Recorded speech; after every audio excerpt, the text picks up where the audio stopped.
अस्मद्गुरुपरमगुरून् यतिवरपूर्णौ सयामुनं रामं पद्माक्षनाथषडजित्सेनेशरमारमापतीन् वन्दे वन्दे बृन्दावनचरं वल्लवीजनवल्लभं जयन्ती सम्भवं धाम वैजयन्ती विभूषणं श्रीमान् वेङ्कटनाथार्यः कवितार्किकेसरी वेदान्ताचार्यवर्यो मे सन्निधत्तां सदा हृदि சீரொன்று தூப்புல் திருவேங்கடமுடையான் பாரொன்றச் சொன்ன பழமொழியுள் அப்படின்னு சொல்லிருக்கு.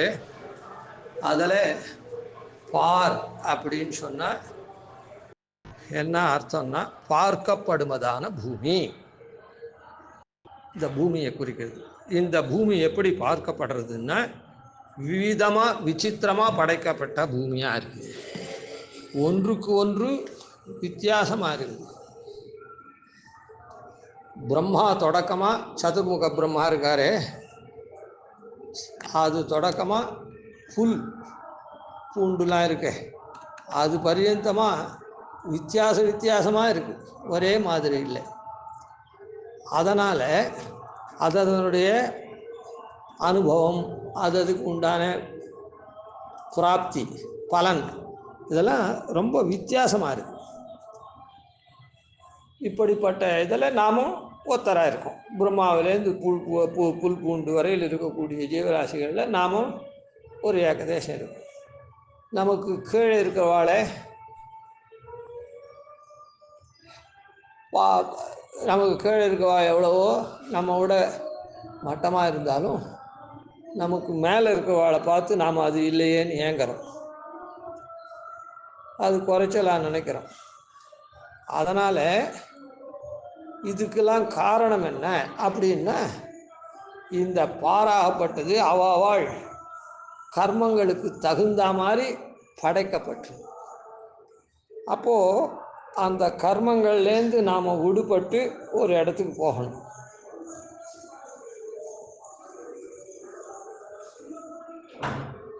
கர்மங்கள்லேருந்து விடுபட்டு ஒரு இடத்துக்கு போகணும்.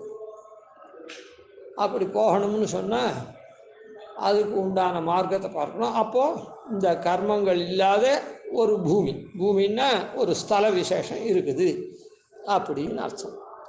அதுதான் வைகுண்டம். அதில் தான் இந்த பாரில் இப்படி நானாவிதமாக பலவிதமாக வசிக்கக்கூடியவர்கள் இருக்காளே. பார்னா உபலட்சணமாக அதில் இருக்கக்கூடியவாளை சொல்கிறது. அப்போது அப்படி வசிக்கக்கூடியவாள் வேறு இடத்துக்கு போகணும். அந்த இடம்தான் வைகுண்டம்னு சாஸ்திரத்தில் சொல்கிறது. அந்த இடம் சாஸ்திர சக்ஷுஸ்னால தான் இப்போ நம்ம ஞான கண்ணால் தான் இப்போ பார்க்க முடியுமே தவிர சாதாரண கண்ணால் பார்க்க முடியாது. இது சாதாரண கண்ணால் பார்க்க முடியறதுனால இதுக்கு பார்னு பேர். சரி, அது வைகுண்ட லோகத்துக்கு. அந்த வைகுண்ட லோகத்துக்கு நாம் போகணும். ஏன் வைகுண்ட லோகத்துக்கு போகணும்? அந்த லோகத்தில் சாஸ்திரத்தில் சொல்லியிருக்குது, இங்கேருந்து தெரியாட்டா கூட அங்கே வித்தியாசம் கிடையாதா அப்படின்னா, அங்கே வித்தியாசம் இல்லை. எப்படி வித்தியாசம் இல்லை அப்படின்னு சொன்னால், அங்கே அனந்தன், கருடன், விஸ்வக்சேனர், பெருமாள், பிராட்டி இப்படின்னு எத்தனையோ பேர் இருக்காளே. எப்படி வித்தியாசம் இல்லாது இருக்குது? அனந்தனுக்கு ஒரு காரியம், கருடனுக்கு ஒரு காரியம், விஸ்வக்சேனருக்கு ஒரு காரிய விசேஷம், இப்படின்லாம் இருக்குது. அங்கேயும் வித்தியாசம் இருக்குது அப்படின்னு சொன்னால் அங்கே எந்த ஒரு வித்தியாசமுமே கிடையாது. எல்லாருக்கும் ஞானம் பரிபூர்ணமாக இருக்கிறதுனால இங்கே தான் நாம் அனாதி கர்மத்தினால கட்டுப்பட்டுருக்கிறதுனால நமக்கு ஞான சங்கோச்சம் இருக்குது. அங்கே ஞான சங்கோச்சமே அவளுக்கு இல்லை. கர்ம விசேஷங்கள்லாம் அவளுக்கு கிடையாது. அதனால் எல்லாரும் பகவானுக்கு தாசபூத்தர்கள் அப்படின்ற ஒரே எண்ணம் தான் எல்லாருக்கும் இருக்குது. அப்போ பகவானுக்கு தாசபூத்தர்கள்னு சொன்னால் எல்லாருக்கும் பகவானுக்கு அடிமை பண்ணணும் அப்படின்ற ஒரே எண்ணம் தான் இருக்குது. பகவானுக்கு அடிமை பண்ணணும்னா பகவானுக்கு கைங்கரியம் பண்ணணும். அந்த கைங்கரியம் பகவானுடைய உகப்புக்கு இருக்கணும், அவ்வளோதானே. அதான். அதனால் எல்லாருக்கும் அந்த ஒரே எண்ணம் தான். அதனால் எந்த கைங்கரியத்திலே அங்கே வாசி கிடையாது, வித்தியாசம் கிடையாது. எந்த கைங்கரியத்தை பண்ணாலும் பிரீத்தனாரவன் பகவான். அதை குறித்து நமக்கு பிரீத்தி வருது, அவ்வளோதான். பகவான் சந்தோஷப்படுறார். இப்போ ஆற்றுல ஒருத்தர் தெளிவு பண்ணுறார், 50 பேர் சாப்பிட்றா அப்படின்னு 50 பேர் சாப்பிட்றா அப்படின்னு சொன்னாக்கா 50 பேரும் இப்போது தெளிவு பண்ணுறவாளுக்கு என்ன, அந்த 50 பேருடைய சந்தோஷம்தான் இவாளுக்கு சந்தோஷம். அவள் நன்னா சாப்பிட்றது தான். இங்கே சாப்பிட்றவா பல பேர்னு சொன்னோம், பண்ணுறவா ஒருத்தர்னு சொன்னோம். அந்த மாதிரி இந்த தெளிவு பண்ணுறவாளுக்கு என்ன, அந்த 50 பேருடைய சந்தோஷம்தான் பிரதானமே தவிர இவாளுக்கு ஒன்றுமே கிடையாது. இவாளுடைய சந்தோஷம் எதுக்காக இவள் அவ்வளோ தூரம் கழிச்சு கட்டின்னு பண்ணுறா அப்படின்னு சொன்னால் அவளுடைய சந்தோஷம் பார்த்து இவள் சந்தோஷப்படுறாளே, அதுதான் சந்தோஷம். அதுபோல தான் இது இப்படியே திருப்பி இருக்குது. அங்கே சுவாமி ஒத்தன், பல பேர் சேஷபூதர்கள், எல்லாரும் அந்த சுவாமி பிரீத்திக்காக தான் கைங்கரியம் பண்ணுறா. இதையே கொஞ்சம் இந்த உதாரணம் கொஞ்சம் கொஞ்சம் கஷ்டப்படும் போல் இருந்ததுன்னா, இப்போ ஒரு ஆற்றுல கல்யாணம் நடக்கிறது. அந்த கல்யாணத்தில் பந்துக்களோ சகாக்களோ அவள்லாம் நிறைய வந்து ஹெல்ப் பண்ணுறா. ஒவ்வொருத்தருக்கும் ஒவ்வொரு காரியம் கொடுக்குறா. ஒருத்தர் ஆற்று உள்ளே இருந்து பண்ணக்கூடிய காரியம், ஒருத்தருக்கு வெளியில் போய் இருந்து பண்ணக்கூடிய காரியம், ஒருத்தருக்கு பலு சுமக்கக்கூடிய காரியம், ஒருத்தருக்கு வரவாளை வரவேற்கிற காரியம், ஒருத்தருக்கு வரவாளெல்லாம் உள்ளுக்குள்ளே சாப்பிட்றாளான்னு பார்க்குற, இந்த மாதிரி எத்தனையோ பல இருக்குது. ஆனால் எல்லாரும் தங்களுடைய விருப்ப வெறுப்பையே அங்கே பார்க்கறது இல்லை. எல்லாரும் எதை உத்தேசித்து கல்யாணம் பண்ணுறா, அந்த இடத்துல கல்யாணம் பண்ணுறாரே, பண்ணி கொடுக்குறாரே அந்த பொண்ணாத்துக்காரர், அவருடைய கோல் அச்சீவ் ஆகணும், நன்னா இருக்குதுன்னுட்டு அவருக்கு சந்தோஷமாக அவர் நன்னா பண்ணார்னு பேர் வாங்கணும் அப்படின்றது தான் மொத்த பேருக்குமே அதில் அபிப்பிராயம். இந்த காரியம் நாம் பண்ணுறோம், அதனால் இது வசதி, அது மட்டம், அது இது அந்த அபிப்பிராயம்லாம் இல்லை. இது கஷ்டம் சுலபன்றது இது எல்லாமே அவளுடைய காரியம் நன்னா நடந்தது அப்படின்னு லோகத்தார் அவரை புகழணும், அதுக்கு தகுந்த மாதிரி நாம் காரியம் பண்ணணும், அவ்வளோதான். இதில் சொந்த ஒரு வெறுப்பே கிடையாது. அந்த மாதிரி எல்லாரும் காரியம் பண்ணுறான். அதை போலத்தான் இந்த இடத்துல பகவான் அந்த வைகுண்டத்தில் பகவானுடைய முகோல்லாசம்தான் எல்லாருக்கும் பிரதானமே தவிர, ஏன்னா எல்லாரும் பகவானுடைய தாசபூத்தர்கள், அதனால் முகோல்லாசம்தான் பிரதானம். அவளுக்கு அதை தவிர தன்னுடைய விருப்பு வெறுப்புன்றது இல்லை. அதனால் எந்த கைங்கரியத்திலையும் அவளுக்கு இது வசதி, இது மட்டம், இதை பண்ணால் நமக்கு பெருமை, அதை பண்ணால் தாழ்வு அப்படின்ற எண்ணமே அவளுக்கு வராது, கிடையாது. எல்லா கைங்கரியமும் பகவானுடைய உகப்புக்கு. எதை பண்ண என்ன, அதான் இந்த கல்யாணத்தில் உபகாரம் பண்ணுற ஹெல்ப் பண்ணுறவா வரவா என்ன பண்ணுறா, அவளுக்கு சௌகரியம் பண்ணி தரணும், அவள் நன்னா கல்யாணம் பண்ணான்னு பேர் வாங்கணும் அப்படின்னு தானே எல்லோரும் பண்ணுறா. அது போல தான் இங்கே அந்த இடத்துல ஏன் அதுக்கு வைகுண்டம்னு பேர்னா, அங்கே வசிக்கிறவாளுக்கு விகுண்டாள்னு பேர். அவளுக்கு பாப்ப சம்பந்தத்தினால அவள் தப்பு காரியமே பண்ணுறதில்லை, ஞானம் குறைச்சி. அதனால் விகுண்டாள், அவளுக்கு அந்த தோஷமே கிடையாது.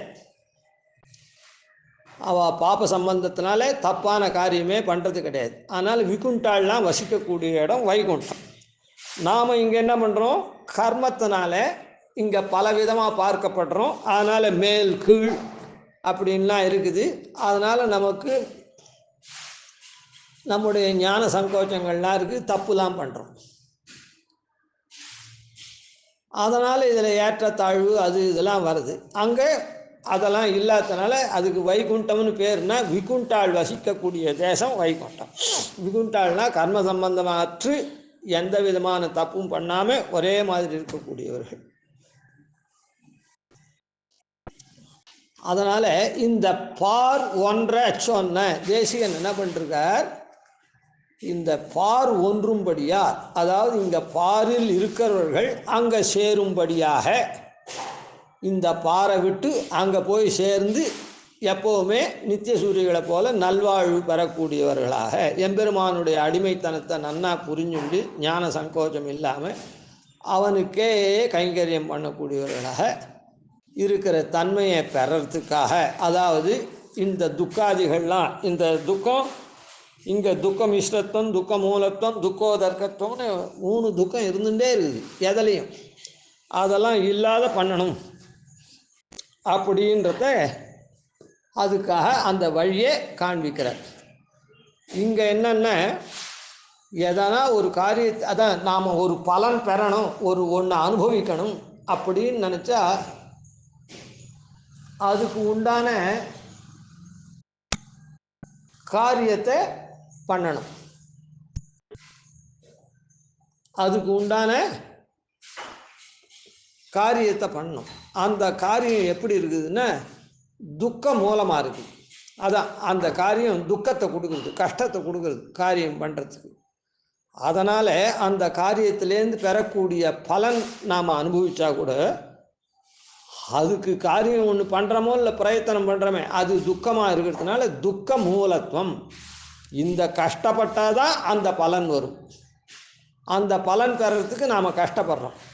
பலன் பெறறதுக்கு காரணமாக இருக்கிறது ஒரு கஷ்டமான காரியம். அப்புறம் பலனை சுலபமாக அனுபவிக்கிறோம். அதனால் ஒரு பலனை நாம் அனுபவிக்கிறோம்னா அது துக்க மூலத்துவம், துக்கத்தை காரணமாக அடியில் கொண்டதாக இருக்குது. கஷ்டப்பட்டால் தான் சௌரியமாக இருக்க முடியும். அதுபோல் அதே மாதிரி துக்க மிஸ்ரத்துவம், அதை அனுபவிக்கச்சேவும் துக்கம் கலந்து தான் இருக்குது. அதாவது கஷ்டப்படாத நன்னா உழைச்சி கஷ்டப்பட்டு பலனை அனுபவிக்கிறோம், சரி. அதே மாதிரி அந்த பலனை அனுபவிச்சே சுருக்கமாக இந்த ஒரு சான் வயத்துக்காக தான் இவ்வளோ தூரம் உழைக்கிறோம் அப்படின்னு சொல்கிறோமோ, அந்த ஒரு சான் வயத்துக்கு நாக்குக்கு ருச்சியாக சாப்பிட்றோம், வயிறு நிரம்புறது, அந்த மாதிரி பண்ணுறோம். நன்னா உழைச்சாக்கா நாக்குக்கு ருச்சியாக சாப்பிட்டு வயிறை நிரப்புறோம். நிறைய உழைக்காதவா கம்மியாக பலன் வரதுனால ஏதோ வயர் நிறைய இடத்துக்கு சாப்பிட்றா, ருச்சி இல்லை, அந்த இடத்துல நிறைய ருச்சி இல்லை. இவா அறுசுவை உணவு சாப்பிட்றா, ரைட், நன்னா கஷ்டப்பட்டு சரி. இந்த மாதிரி நன்னா கஷ்டப்பட்டு நன்னா அறுசுவை உணவு சாப்பிடுச்சே என்ன ஆகுதுன்னா, நன்னா இருக்குதுன்னு கொஞ்சம் அதை கூட சாப்பிட்டுட்டாள்னா என்ன ஆகுது, இவாளுக்கு வயர் கட கட கட கடான்றது ஏதோ பண்ணுறது. அதனால்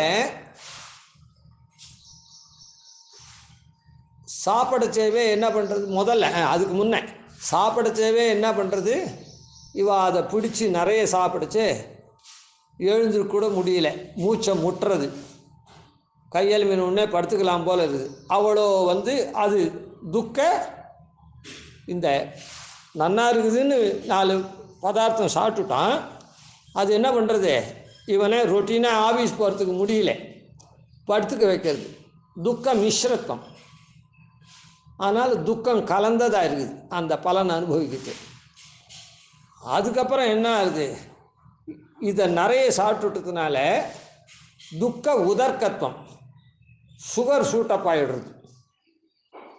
அது சாப்பிடச்சவே இவனுக்கு ஒரு ஆயாசம் வருது, முண்டை சாப்பிட்டு மூச்சு முட்டுறது, அது துக்க மிஸ்ரத்துவம்.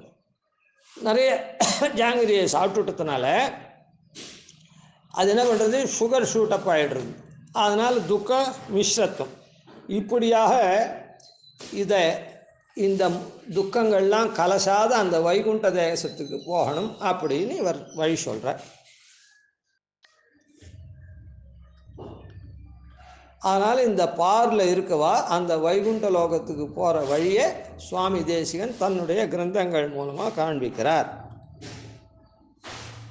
பார் ஒன்ற சொன்ன பழமொழியுள், அந்த பார் ஒன்றது அப்படின்னு சொன்னால் 2 வித அர்த்தங்கள்.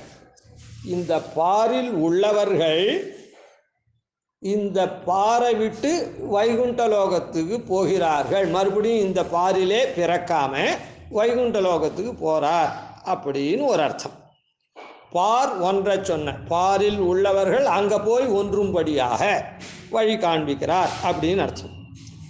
இன்னொரு அர்த்தம் என்னது அப்படின்னா, பார் ஒன்ற சொன்ன, இந்த இப்படி வித்தியாசமாக பார்க்கப்படக்கூடிய இந்த பார் இருக்க, இந்த பாரில் இருக்கச்சேவே அந்த வைகுண்ட லோகத்தில் இருக்கக்கூடிய, அதாவது வைகுண்டமே இங்கே இருக்குது, வைகுண்ட வாழ்வை இங்கேயே வாழற மாதிரியான வழியே சொல்கிறவர் அப்படின்னு அர்த்தம்.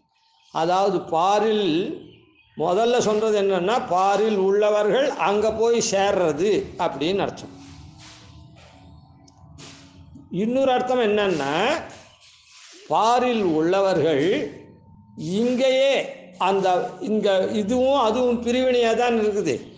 இது ஊனக்கண்ணால் தான் பார்க்கலாம், அது ஞானக்கண்ணால் தான் பார்க்கலாம் அப்படின்லாம் சொல்கிறோமே. அந்த ஞானக்கண்ணால் பார்க்குறதுக்கு பாப்பமெல்லாம் போயிட்டு அப்படி அந்த இடத்துல நிறத்திசைய சுகமாக இருக்கும்னு சொல்கிறோமே, அந்த சுகத்தை இங்கேயே ஒருத்தன் பெற்றுட்டான்னா, உங்களுக்கு ஒரு உதாரணம் சொல்கிறேன். ஒரு பெருமாளை போய் சேவிக்கணும். அதை இப்போ தான் டிவி அது இதில் டெலிகாஸ்ட் பண்ணுறாளே, அங்கேயே இங்கேயே இருந்து அந்த பெருமாளை சேவிச்சுடுறோம். ஸ்ரீரங்கநாதனுடைய என்னது வைகுண்ட ஏகாதசி பரமபத வாசல் சேவைன்னு சொன்னால் நாம் நேராக போனால் கூட பெருமாளை இப்படி சேவிக்க முடியாது. அப்படின்ற ரீதியில் இங்கேயே சேவிக்கிறோம். அப்போ என்னாச்சு, ஸ்ரீரங்கம் இந்த தடவை வருஷம் போய் சேவித்தேன், இந்த தடவை போலையேன்னு நினச்சிருந்தேன், இங்கேயே சேவிச்சுட்டேன் அப்படின்னு சொல்கிறோம். அப்போ என்ன ஆகுது, அந்த அனுபவம் இங்கே வருது. அதை போல் அந்த வைகுண்டத்தில் இருக்கக்கூடிய அனுபவம் இங்கேயே வருது. அதாவது பாரிலேயே அது ஒன்றும் அந்த வைகுண்டத்தினுடைய அனுபவத்தை ஒன்றி இருக்கும். அப்படியும் சுவாமி தேசிகன் வழி சொல்லியிருக்கார். பார் ஒன்றை சொன்னா ரெண்டு விதமான வழியில் அவர் அர்த்தம் சாதிச்சிருக்கார். அது எப்படின்னு பார்ப்போம். கவிதார்க்கிக சிம்ஹாய கல்யாண குணசாலினே ஸ்ரீமதே வெங்கடேசாய வேதாந்த குரவே நமः. ஆதிவன்ஷடகோபாதீனதிவர்யான் பஜே நிஷம் ஸ்ரீரங்கபூர்வதித்யதீசான பதாஸ்ரயம் ஸ்ரீவத்சவம் சலகம் வந்தே ஸ்ரீகிருஷ்ணதேசிகம்.